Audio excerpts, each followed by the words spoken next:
অহংকার মানুষকে নিচে নামিয়ে দেয়। একসময়ের শান্ত স্বভাবের যুবক সামিউল।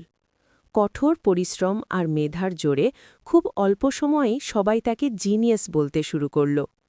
এই প্রশংসা ধীরে ধীরে তার ভেতরে জন্ম দিল এক নতুন শক্তি, অহংকার। তার হাঁটা বদলে গেল, কথা বলার ধরন বদলে গেল। সে ভাবতে লাগল, আমি ছাড়া কেউ কিছুই পারে না। তার সহকর্মীরা তাকে সাহায্য করতে চাইত, কিন্তু সামিউল বলতো, দূরে দাঁড়াও, তোমাদের সাহায্য আমার লাগবে না। কিন্তু সাফল্যের পথ সোজা নয়। একদিন একটি বড় প্রজেক্ট তার হাতে আসে। সামিউল ভেবেছিল সে একাই সব করতে পারবে, কিন্তু এক মুহূর্তের ভুল পুরো প্রজেক্টকে ধ্বংস করে দেয়। সে আতঙ্কে বুঝতে পারে যাদের সে দূরে সরিয়ে দিয়েছিল, আজ তাদের সাহায্য ছাড়া সে কিছুই করতে পারছে না। সেদিন রাতে সামিউল আয়নার সামনে দাঁড়িয়ে প্রথমবার নিজের চোখে নিজের ভেতরের দানবটাকে দেখল, অহংকার। পরদিন অফিসে গিয়ে সে সবার কাছে ক্ষমা চাইল।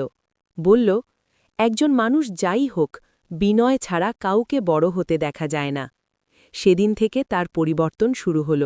সামিউল শিখল, অহংকার মানুষকে উঁচুতে তোলে না, বরং ধীরে ধীরে নিচে নামিয়ে দেয়। আমাদের চ্যানেলের ভিডিও ভালো লাগলে একটা লাইক, কমেন্ট এবং সাবস্ক্রাইব করে সাথে থেকো।